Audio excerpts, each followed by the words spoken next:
Neringa, this is a little blog that I ever thought I'd have to make, and I've taken my time to think about how to respond to your cruelty on Monday, 23rd of September or 24th. Your actions were low, and it's taken a while for me to calm down and process exactly what you did.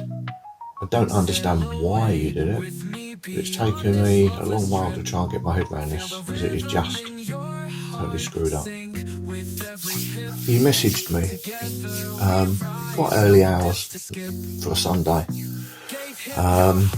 morning on the 8th of September to say that you had asked your partner to move out, and that after a discussion you'd both decided to try again and work it out for the sake of your child, and I respect that. You said sorry for any hurt that had been caused, and I accepted that, and I deleted our WhatsApp messages of 9 months of messages, and that was hard. That was hard, getting rid of our time together, but I deleted them. Your telephone number too, that went in the bin, and then I actually deleted it from the bin so that I couldn't be tempted to put it back in there and start messaging you, because you needed to be left alone and I needed time too. I deleted your telephone number so I couldn't contact you, and to let you try again with him, it hurt, but I left you knowing that I had some good memories.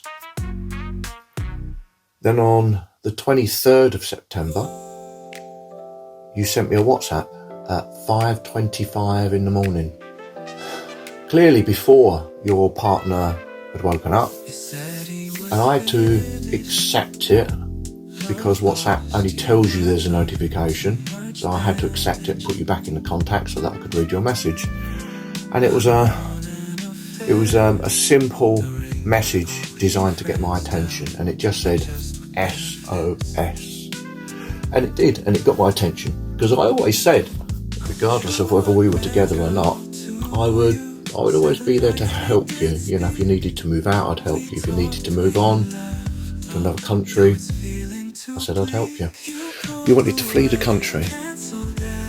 A bit dramatic, but that's what you asked for. You said he'd blocked your phone and you couldn't make any phone calls, even though you was messaging me, even though you was on your own. So I find it hard to believe that he'd actually blocked your phone calls. And it was a bizarre bunch of messages, to be honest. And I was waiting for a scam, send me money so I can get out of the country. But you did say, you was very honest, and you said, I've got money, I don't need money, I just need to escape the country. So after a while, I asked you to prove that it was you, because it just sounded so odd.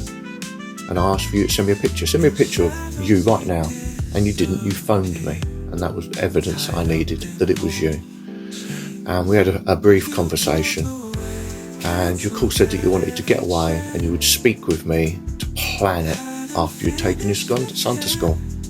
Then after saying that I'll take you to any airport or destination so that you can be gone and you can be free and make a decision on what you want to do with your life, you said you now only wanted to be with me because you said I was the only man that ever understood you or treated you right. So now my insides are jumping. Jumping for joy, because that's all I ever wanted, to spend the rest of my life with you. Although I'd hoped for it to be done under better circumstances. So you said you'd plan your escape after you'd taken your son to school. You asked me to come with you and pick your son up, to collect him from school with you. And I'm assuming that was for me to be introduced to him, because I'd only ever met him once. You told me to bump into you in the park, so pretend that you was a friend, which we did. So I'm assuming that's your plan. So now I'm thinking, this is really happening. Then you ask for me to bring my son to meet your son. And I thought, this is really happening, because she's never asked for my son to meet her son. All the times I've asked for it in the past, it's never happened. There's always been a reason not to introduce. I'm now thinking, this is really happening. Thankfully, it was impossible for me to have my son with me, as they both finished school at the same time. And you're about an hour away from where we are, so you're an hour apart. It was just an impossible task. Then after that, I've gone out, because it's early morning. And then the weird phone calls start, and the accusations and paranoia. And a panic about what times I should be there and where. And you changed the venue 3 or 4 times, asking me to talk to your partner, to save face. I don't know how you thought me speaking to him would make him feel better, but I agreed. I went along with whatever you asked me for. Although now I'm getting very suspicious that I'm being set up for a kicking from him and maybe his friends. But nevertheless, I went along with what you asked me to do. I sent you a voice message to say I'm on my way, and a Google Maps journey so that you could track and see all my movements towards you, to put your mind at ease, to let you know that I'd not let you down. You called and said that you'd collected your son early and to meet you in the park, which, needless, I agreed to. Then just before getting to you, you changed the plan for me to come to your house and to meet you there. So now I'm assuming that you've gone home, you've packed your bags, and you're ready to leave. And I'm going to drop you off wherever it is you asked me to drop you off. I messaged you to say I'm outside, expecting you to come out and escape, or at least come and tell me what your plan was and where to take you. You tell me to wait and to talk to your partner when he gets home. And an hour later, you call to say in a scared tone, you must leave. You leave the area right now. And it was said in a panicking, urgent mood. And it wasn't said particularly nicely, but I had to leave the area now. And I remember I said, what the fuck? I've travelled all this way. I've sat here for probably an hour or more. It's taken me an hour to get there. This is what you wanted. I've agreed to everything you wanted, and that I was quite happy to sit there and wait for however long it took, because he wanted to meet me. You wanted me to meet him, and we could just sort this massive mess out that you had created for everyone. And I remember you saying, that's fine, wait there then. 10 minutes later I call and I ask questions, as I've now so many questions running through my mind all the time that I just wanted some simple answers to, and I got no answer. You didn't answer the phone. I sent you a message, you didn't reply to the message. So I just sat there. Now it's about 5:30, which means I've been now 2.5 hours, because I arrived about 3 o'clock. And now all of a sudden, a police car turns up, and it slowly calms down the road, pulls up outside your house, and now my mind is really running overdrive. And they knock on your door. Now I'm in a panic in my mind. Your partner's come home, and it's all gone horribly wrong. I have no idea what's going on inside the house, because one minute you're saying come here, then you're saying go home, and then you're not answering the phone or any messages that I've sent you. So I'm only parked 20 metres away, so I get out of the car and I walk towards the police, not wanting to embarrass you if you're standing by the door. I ask if there's a problem. Are you okay in the house? And I introduced myself as your boyfriend. They assured me that you was not hurt, but that you was acting weird, and you had refused to talk to them or come to the door, only saying that you would only talk to them when your partner came home. You would only talk to them in front of him. Then they went on to say you had called the police to report an ex-boyfriend stalking you, sitting outside your house, and was trying to kidnap your child. Really?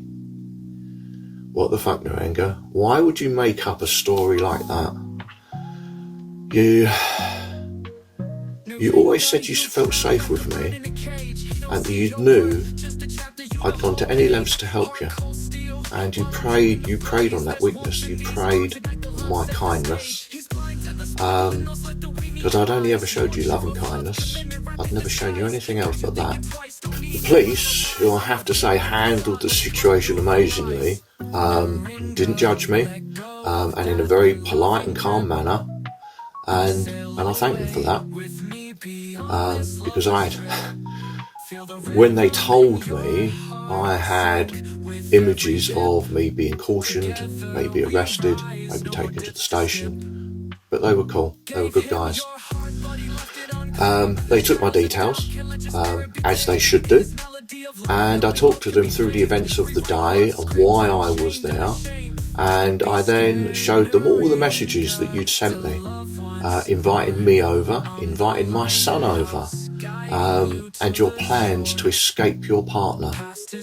So they got to see everything, and they got to see how twisted your story was, although I'm sure they see this from other women on other days that have some sort of either breakdown or mental health issue, or are just extremely cruel. Convinced I'd been set up, framed for some spiteful plot that neither us or the police understood, they just they recommended that I just go home. They recommended I just go home and forget it. They sent me a link for me to upload the messages, so the police have a copy of all those messages. Probably not because they ever came back to you for wasting their time and false allegations, but to protect myself against any further allegations that you may have been planning or plotting. I honestly thought that after that experience, I'd never hear from you again. But 3/4 of the way home, I get a message. And now I'm really confused and angry. Because I just don't understand what had just happened. I read it at home, and honestly, thought this was so twisted. It was a message not to apologise for what you'd done, but to laugh at me. But at the same time that you was laughing at me, you showed an upset face, an emoji with tears, and then there was an emoji of broken hearts, almost as if to say, I've done it, and I'm sorry that I've done it. But why would you even, if someone tells you to do it, you just say no. Why would you go ahead with that? So that message really threw me, really confused me. Why you would send a message saying, you want to be my partner, ha ha, tears, I don't think so, broken heart. Then followed by a message 2 hours later, and it was a smiley face and a heart, telling me to trust you and go with the flow, which was your favourite saying. Then a message to say it's all part of your plan, and how helping me being framed has been. Followed by another message saying, please walk me to the school in the morning and to bring Joe, and not a bloody chance. How could I risk with no explanations as to what you thought you was playing at? Why would I risk bringing my son into this toxic environment that you just exposed me to after what you just shown me? Then messages for the rest of that evening. You're going to leave him, you're going to go on your own, and you're doing it all tomorrow. Then you say, that perhaps you'll move near me or somewhere closer, and that you can have your house and I've got my house, and we've got two families, and we can start again, and you knew what you was doing all along. And then on Tuesday, the following day, first thing in the morning, the weird phone calls start again. You would ring me, hang up after once, because you wanted me to ring you back, because that way it looks as if I keep calling you, I'm stalking you, which were part of the allegations. So I didn't answer, because I'm not into playing games. We did speak eventually. You was upset that your partner was not cooperating with you. Well, there's not much I can do about that. I don't know why you told me that. And to be honest, why would he if you treat him like you treat me? Why would he contact and do everything that you say?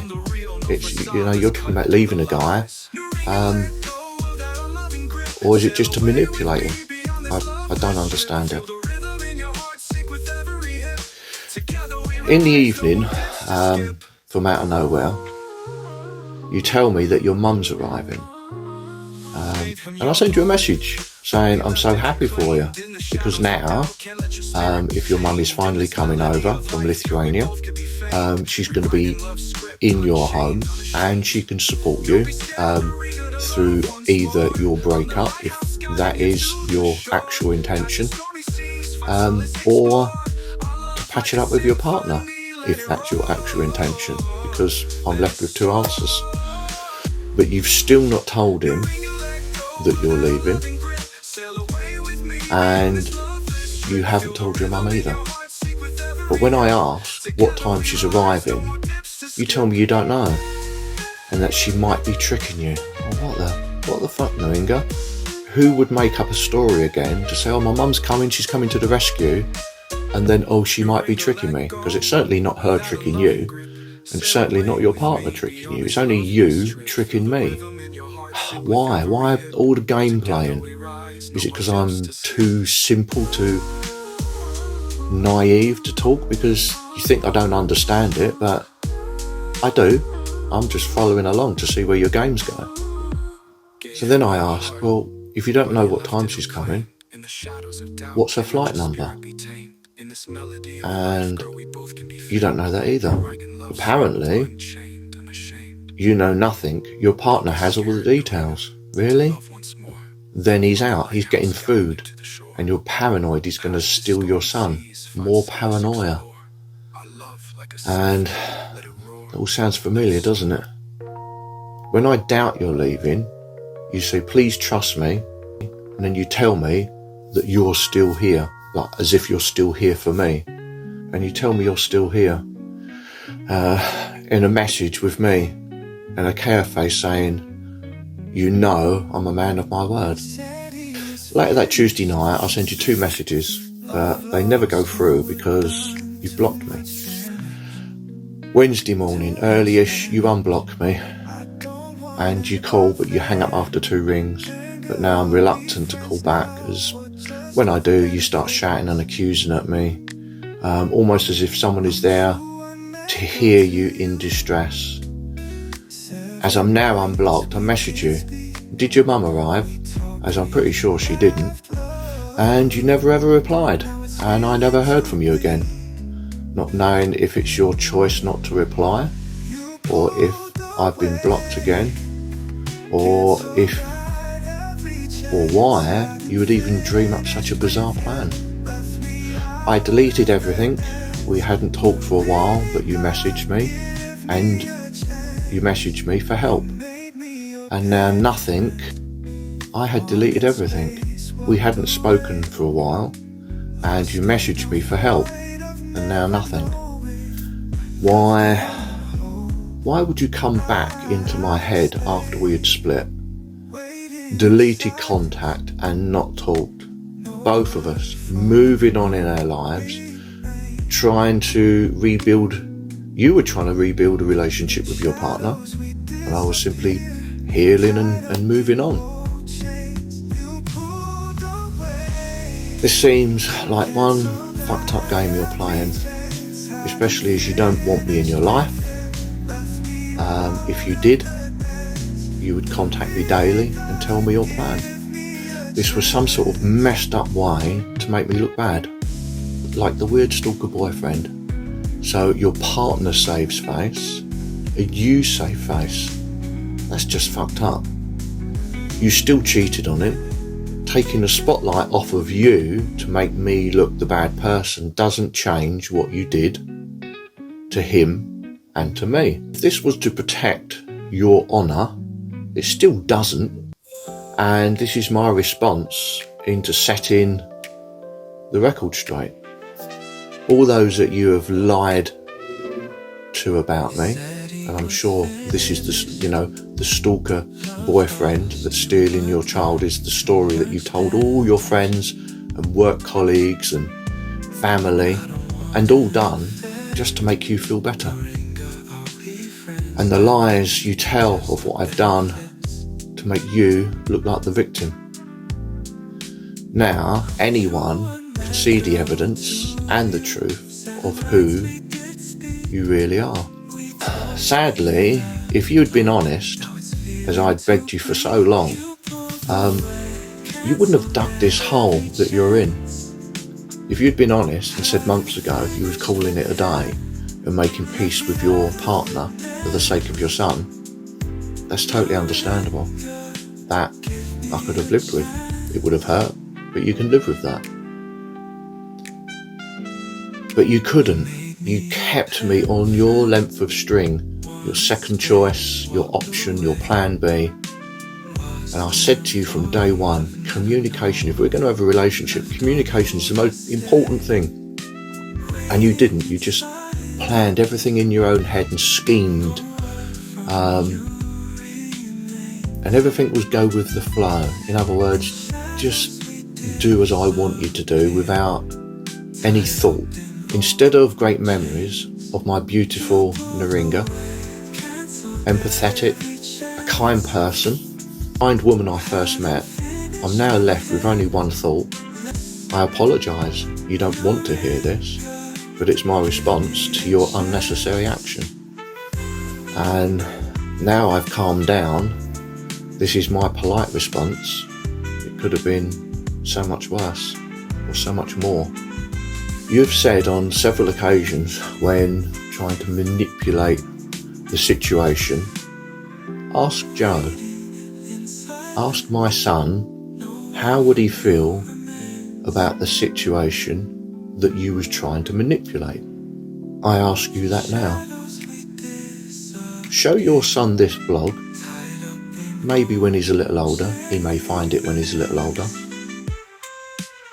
and ask him how he would feel if a woman had done this to him.